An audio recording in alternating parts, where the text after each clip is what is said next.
بسم اللہ الرحمن الرحیم نحمدہ ونصلی علی رسولہ الکریم اما بعد اعوذ باللہ من الشیطان الرجیم بسم اللہ الرحمن الرحیم ومن الناس من یقول آمنا باللہ وبالیوم الآخر وما هم بمؤمنین یخادعون اللہ والذین آمنوا وما یخدعون الا انفسهم وما یشعرون فی قلوبهم مرض فزادهم اللہ مرضا ولہم عذاب علیم بما كانوا یکذبون صدق اللہ العلی العظیم۔ ناظرین کرام، سورۃ بقرہ کی آیت نمبر 8 سے آگے جو مضمون چل رہا ہے وہ منافقین کے حوالے سے ہے۔ رب کائنات نے یہاں ان کی خباثتوں کا ذکر فرمایا اور ان کے ایمان کی نفی فرمائی۔ منافق جو ہے وہ ہوتا ہے کہ جو اپنا اس کا ظاہر کچھ ہو اور اس کا باطن کچھ ہو، اور قرآن پاک میں ان المنافقین فی الدرک الاسفل من النار، کہ منافقین کا جو مقام ہے آخرت میں، درجہ جو ہے وہ کہاں ہوگا، وہ جہنم کے سب سے نچلے گڑھے میں ہوں گے۔ اور پھر منافقت کی قسمیں بھی ہوتی ہیں، اس میں دو کا ذکر کرتا ہوں۔ ایک ہوتا ہے منافق اعتقادی، ایک ہوتا ہے منافق عملی۔ منافق عملی اس کو کہتے ہیں جس کا ظاہر و باطن تو اسلام کے مطابق ہو، جو اپنے آپ کو مسلمان کہتا ہو اور دل سے بھی تصدیق کرتا ہو، لیکن عمل میں اس سے کمی کوتاہی ہو جاتی ہے، یعنی کبھی کر لیا، کبھی چھوڑ دیا، کبھی اس پر کار بند ہو گئے، کبھی تھوڑا سا پیچھے ہٹ گئے، یعنی عمل میں قول و فعل میں تضاد ہو، جس کے بارے میں حدیث پاک میں آتا ہے، نبی پاک علیہ السلام نے ارشاد فرمایا منافق کی 3 نشانیاں ہیں۔ اذا وعد خلف، جب وعدہ کرے گا تو خلاف کرے گا اس کے، اور نبی پاک علیہ السلام نے فرمایا جب بات کرے گا تو جھوٹ بولے گا، اور جب اس کے پاس امانت رکھی جائے گی تو اس میں خیانت کرے گا، یعنی یہ عمل کے حوالے سے ہے۔ اور جو اعتقادی منافق ہیں، عمل کا جو منافق ہوگا اس کے لیے توبہ کی گنجائش ہے، وہ توبہ کرے، جھوٹ بولنے سے، وعدہ خلافی سے، امانت میں خیانت کرنے سے رک جائے۔ لیکن جو اعتقادی منافق ہیں، یعنی جس کے عقیدے میں منافقت ہے، یہ اس کا ذکر ہو رہا ہے۔ اور یہاں اللہ فرماتا ہے ان میں سے وہ ہیں جو کہتے ہیں کہ ہم اللہ پر ایمان لائے، یعنی یہاں عقیدے کی بات ہو رہی ہے۔ چونکہ ظاہر سی بات ہے، جب انسان کلمہ پڑھتا ہے تو کلمہ پڑھنے کے بعد جو ہے اس پر احکام شرعیہ لاگو ہوتے ہیں اور وہ شریعت کے تقاضوں کو پورا کرے گا۔ اور ظاہر سی بات ہے جب اس نے اللہ کو ہی نہیں مانا، فرشتوں کو نہیں مانا، یعنی جن چیزوں کا اللہ نے ماننے کا حکم دیا ہے وہ ان کے قریب تک نہیں گیا، تو ایسی صورت میں اس کے عمل تو اب ہندو بھی عمل کرتے ہیں، سکھ بھی عمل کرتے ہیں، ان میں بھی لوگ جو اچھے کام کرنے والے موجود ہیں، لیکن ان کو ان کے وہ اعمال فائدہ نہیں دیں گے۔ یہاں عقائد کی بات ہو رہی ہے۔ اور یاد رکھنا، عملی منافق کی بخشش ہو سکتی ہے، توبہ کرے گا، اللہ پاک اپنے فضل و کرم سے اس کو چاہے گا تو بخش دے گا، لیکن جو عقیدے کا منافق ہو، جس کا اعتقاد درست نہ ہو، جس کا نظریہ درست نہ ہو، تو اس کی بخشش جو ہے وہ ممکن نہیں ہے جب تک کہ وہ عین مومن نہ بن جائے، صحیح طور پر مسلمان نہ بن جائے۔ تو یہاں قرآن پاک میں اللہ پاک نے ذکر فرمایا وَمِنَ النَّاسِ مَن يَقُولُ آمَنَّا بِاللَّهِ، لوگوں میں سے کچھ ایسے بھی ہیں، بعض ہیں وہ کہتے ہیں ہم اللہ پر ایمان لائے، وَبِالْيَوْمِ الْآخِرِ، اور قیامت کے دن پر ایمان لائے۔ اب اللہ پر ایمان لانا اور قیامت کے دن پر ایمان لانا یہ ان شرائط میں سے ہے جس کے ساتھ انسان جو ہے مومن بن جاتا ہے۔ آگے پھر رسولوں پر ایمان لانا، فرشتوں پر ایمان لانا، جو ہے تقدیر پر ایمان لانا۔ تو یہاں ذکر فرمایا جا رہا ہے کہ وہ کہتے ہیں ہم اللہ پر ایمان لائے اور قیامت کے دن پر ایمان لائے۔ اب اللہ پر ایمان لائے، قیامت کے دن پر ایمان لائے، وہ کہتے ہیں ہم مانتے ہیں، اللہ فرماتا ہے وما هم بمؤمنین، وہ ایمان والے نہیں ہیں، یعنی ان کے ایمان کی نفی خود رب کائنات نے فرما دی کہ اگر کوئی شخص اللہ پر بھی ایمان لاتا ہے اور اللہ کے جو فرمودات ہیں ان میں سے جو قیامت ہے اس پر جو ایمان لاتا ہے، اب اس کو چاہیے تو مومن تسلیم کرنا، لیکن جس نے مومن تسلیم کرنا ہے وہ ذات خود ان کے ایمان کی نفی کر رہی ہے۔ اور قرآن پاک میں ایک باقاعدہ صورت ہے، سورۃ منافقون، وہ کیا ہے؟ فرمایا اذا جاءک المنافقون قالوا نشهد انک لرسول اللہ، محبوب آپ کے پاس جو منافق آتے ہیں اور وہ کہتے ہیں کہ ہم آپ کو اللہ کا رسول مانتے ہیں، ہم گواہی دیتے ہیں آپ اللہ کے رسول ہیں، واللہ یعلم انک لرسول، اللہ فرماتا ہے اللہ بھی خوب جانتا ہے کہ آپ میرے رسول ہیں، میرے محبوب ہیں، لیکن ان المنافقین لکاذبون، یہ جھوٹے ہیں، یہ جھوٹ بول رہے ہیں منافق۔ اب یہاں اللہ پاک نے ان کے ایمان کی نفی فرمائی کہ اللہ پر ایمان لائے، قیامت کے دن پر ایمان لائے، اور وہاں تو وہ حضور علیہ السلام کی رسالت پر بھی ایمان لانے کی بات کرتے ہیں، تو اللہ پاک فرماتا ہے وہ مومن نہیں ہیں۔ تو یہاں غور و فکر کرنے کی بات یہ ہے کہ جب ایک بندہ کہتا ہے کہ میں اللہ کو مانتا ہوں، قیامت کے دن پر ایمان لاتا ہوں، حضور علیہ السلام کو رسالت کی گواہی بھی دیتا ہوں، تو چاہیے کہ ان کے ایمان کی تصدیق ہونی چاہیے۔ اللہ ان کی نفی فرما رہا ہے، تو اس کی وجہ یہ ہے، اللہ فرماتا ہے محبوب جیسے ماننا ماننا چاہیے تھا ویسے نہیں مانتے، یعنی ان کے زبان پر کچھ ہے، ان کے دل میں کچھ ہے۔ اب یہ منافقین کی جس جماعت کا ذکر ہو رہا ہے یہ نزول قرآن کے زمانہ میں تھی۔ ان میں سب سے بڑا منافق جو تھا وہ عبداللہ بن ابی بن سلول تھا، اور یہ ان میں سے اکثر یہودی تھے۔ یہ اپنے مطلب کی براری کے لیے، مطلب اپنا کام پورا کرنے کے لیے، ان کا کام پورا ہو جائے، اپنے فوائد اٹھا لیں، وقتی طور پر اپنے آپ کو انہوں نے مسلمان ظاہر کیا اور اپنے آپ کو اسلام کا خیر خواہ سمجھا اور بتایا، اور وہ سارے کے سارے جو ہے باقاعدہ طور پر نمازیں بھی پڑھتے، روزے بھی رکھتے، اور کہیں جہاد پر جانے کی بات ہوتی تو وہاں بھی مشورے وغیرہ بھی دیتے۔ تو منافقین نے خصوصیت سے یہ کہا کہ ہم اللہ پر ایمان لائے اور قیامت کے دن پر ایمان لائے۔ تو اللہ پاک نے ان کے ایمان کی نفی فرمائی۔ کیوں فرمایا؟ جو ظاہراً اپنا اسلام ظاہر کرے لیکن حقیقتاً جو ہے وہ اپنے دل سے اسلام کو قبول نہ کرے، تو ظاہر سی بات ہے وہ شخص جو ہے وہ اسلام پر نہیں ہے، وہ تو جھوٹا ہے، وہ تو فراڈی ہے، اور وہ منافق ہے، یعنی اس کی زبان پر کچھ ہے، اس کی دل میں کچھ ہے۔ اور یہاں اللہ فرماتا ہے یخادعون اللہ والذین آمنوا، وہ اللہ کو دھوکہ دینا چاہتے ہیں بزعم خیش، اللہ کو اور ایمان والوں کو دھوکہ دیتے ہیں۔ جن کے ساتھ کھڑے ہوتے ہیں ان کے ساتھ کھڑے ہو کر نماز شروع کر لیتے ہیں اور قرآن کی بات کریں گے، اسلام کی بات کریں گے، لیکن جیسے ہی پس پش جائیں گے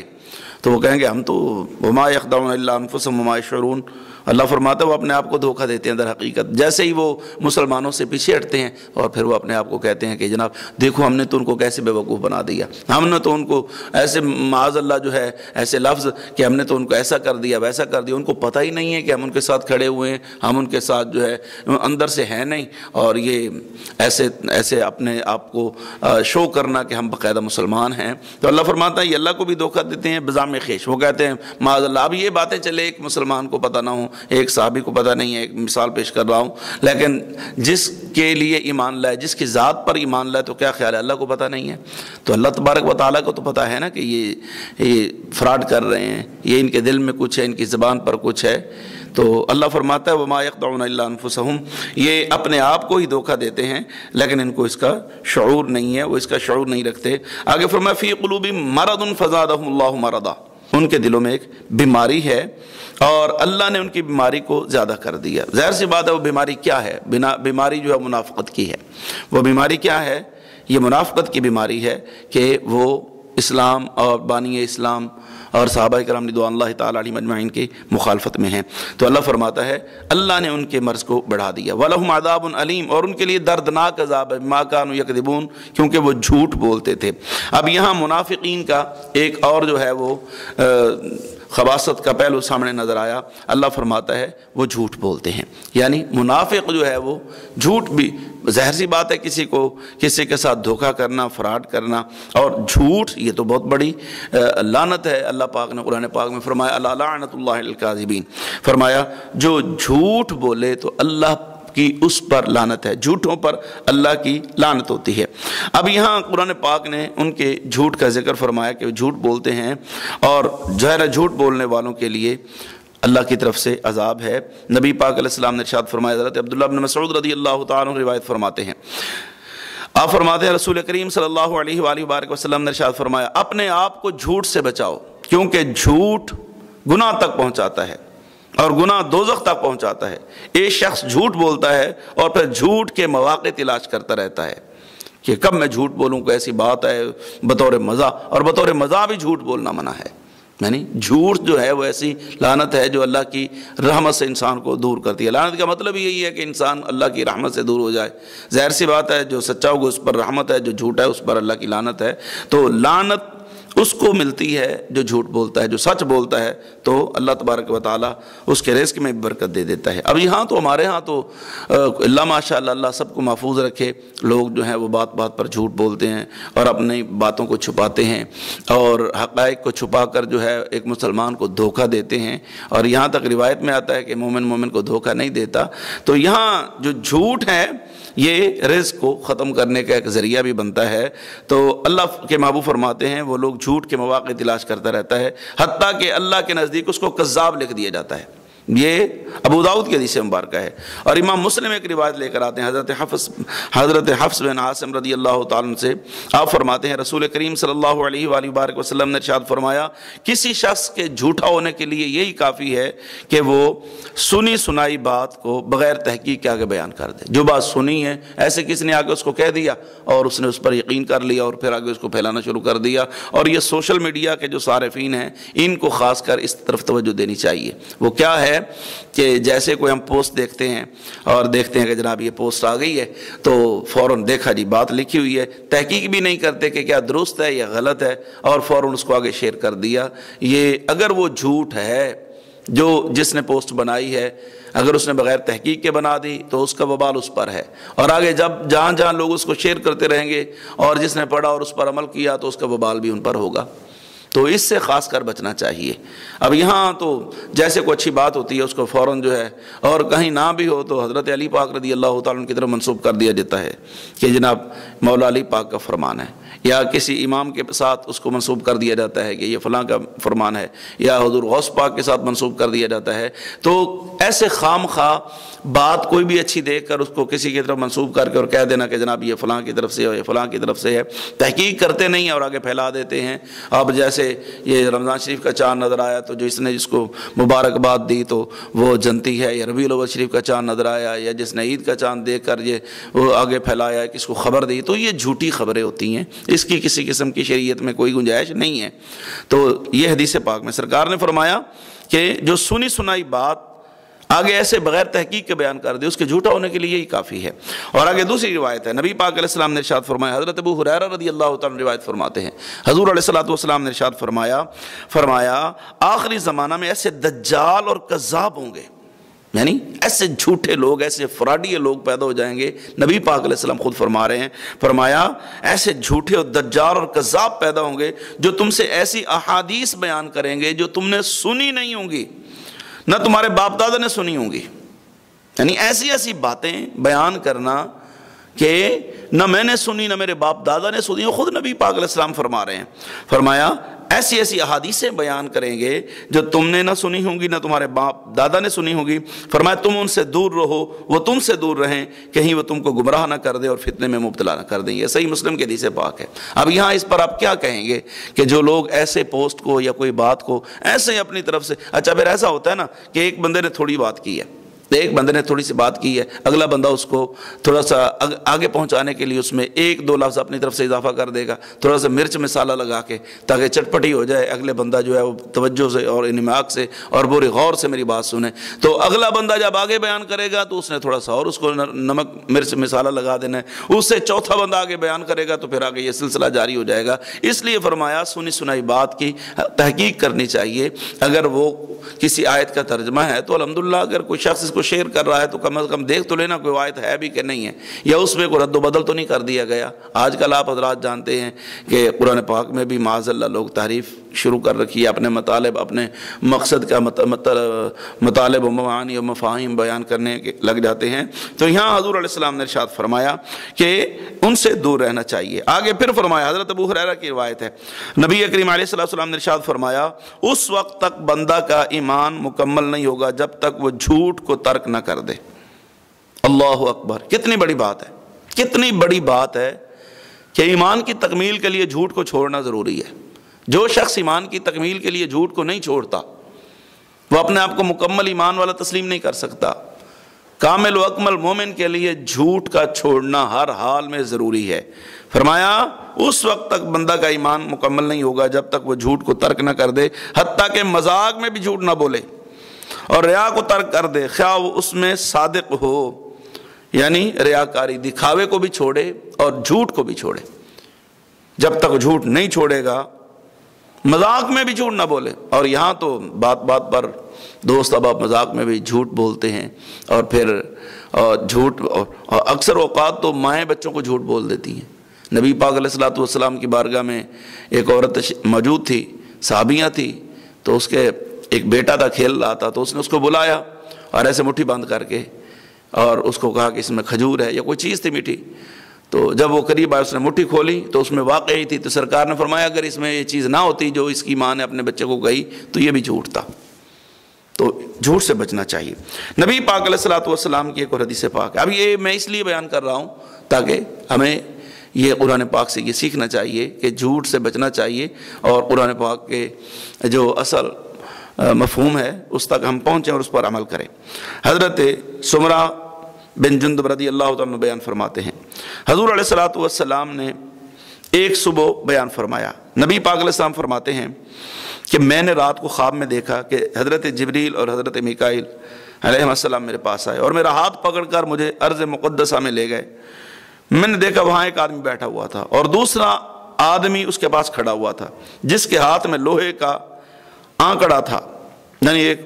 کوئی گرز نما ہوگا یا لوہے کا بہت بڑا سریا ہوگا یا کوئی اچھا خاصا وزنی ہتھیار ہوگا، اور اس نے وہ آنکڑا اس کی باچھ میں داخل کیا، یعنی یہاں منہ میں داخل کیا۔ وہ آنکڑا یعنی چلے اس کو کانٹا نما ہم کہہ لیتے ہیں، جس طرح وہ کسائی جو ہیں وہ گوشت لٹکاتے ہیں، تو وہ آنکڑا اس طرح ہوگا، اس قسم کا کوئی ہتھیار ہوگا جو منہ میں ڈالا جاتا ہوگا۔ تو اس نے اس کی باچھ میں داخل کیا اور اس کی باچھ کو کھینچ کر اس کی گدی تک پہنچا، یعنی ایسے اس نے کھینچا اور یہاں تک لے آئے، یعنی ایسے اس کی باچھ کو یعنی منہ کو کھول دیا۔ پھر وہ آنکڑا اس نے دوسری باچھ میں داخل کیا تو یہاں سے کھینچ کر یہاں تک لے گئے۔ اللہ اکبر۔ اور اتنے میں پہلی باچھ، اب جب اس کو کھینچا تو یہ والی دوبارہ ادھر مل گئی، اب پھر دوبارہ اس کو کھینچا تو یہ والی دوبارہ ادھر پھر مل گئی۔ تو اسی طریقے سے یہ عمل جاری رہا۔ تو نبی پاک علیہ الصلوۃ والسلام نے جبریل نے بتایا، یا رسول اللہ یہ جو شخص ہے جس کی بات جو ہے یہاں سے ادھر اور یہاں سے ادھر پہنچائی جا رہی ہے، یہ شخص بہت جھوٹ بولتا تھا، پھر وہ جھوٹ نقل ہو کے ساری دنیا میں پھیل جاتا تھا۔ یہ ان حضرات کے لیے غور و فکر ہے، کرنے کی جگہ ہے، جو بغیر بات کو، بغیر تحقیق کے بات کو آگے پھیلا دیتے ہیں، اور یہ وہ حضور فرما رہے ہیں کہ اس کو اسی طرح قیامت تک عذاب ہوتا رہے گا۔ یعنی ایک بات سنی، اس کو آگے ایسے پھیلا دی، جھوٹ بولا پھر اس کو پھیلایا۔ تو بچنا چاہیے، خاص کر جو ہمارے سیاسی حضرات ہیں ان کو بھی اس معاملے میں اپنے آپ کو محفوظ رکھنا چاہیے۔ نبی دو عالم صلی اللہ علیہ وآلہ وبارک وسلم، آپ صلی اللہ علیہ وآلہ وبارک وسلم کی شریعت مطہرہ میں جھوٹ سختی سے منع ہے، لیکن کچھ مقامات ایسے ہیں کہ جہاں جھوٹ بولنا اس میں تھوڑی سی رخصت دی گئی ہے۔ ایک انسان کب جھوٹ بول سکتا ہے؟ تین صورتیں ایسی ہیں جس میں انسان جھوٹ بول سکتا ہے، اور وہ حدیث نبی پاک علیہ السلام خود فرماتی ہیں۔ نبی پاک علیہ السلام نے ارشاد فرمایا 3 صورتوں کے سوا جھوٹ بولنا جائز نہیں۔ نمبر ایک شخص اپنی بیوی کو راضی کرنے کے لیے جھوٹ بولے، یعنی اس کو راضی کرنے کے لیے جھوٹ بول سکتا ہے۔ نمبر 2 جنگ میں جھوٹ بولنا جائز ہے۔ نمبر 3 لوگوں میں صلح کرانے کے لیے جھوٹ بولنا جائز ہے۔ یہ 3 مقامات ہیں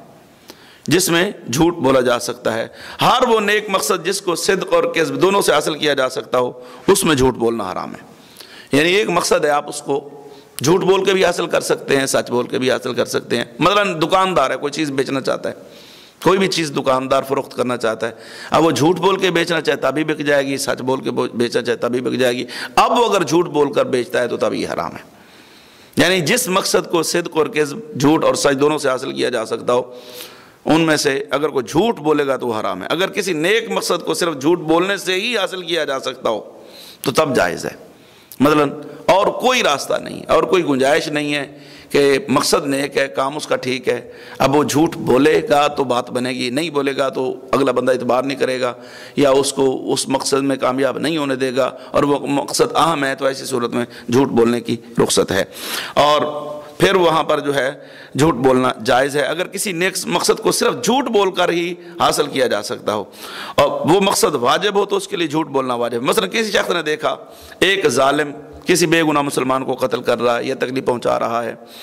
اور وہ جھوٹ بول کر اس کی جان بچا سکتا ہے، کیونکہ ایک مسلمان کی جان بچانا فرض ہے،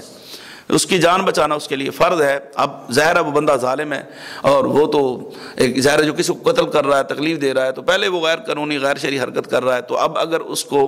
وہ دیکھنے والا اگر جھوٹ بول کر اس کی جان بچا سکتا ہے، جھوٹ بول کر اس کو اس تکلیف سے بچا سکتا ہے، تو ایسی صورت میں وہ اس کو بچائے، اور جھوٹ بولنا اس کے لیے واجب ہوگا کہ وہ جھوٹ بول کر اپنے مسلمان بھائی کی جان بچا رہا ہے۔ اسی طرح اگر کوئی ظالم انسان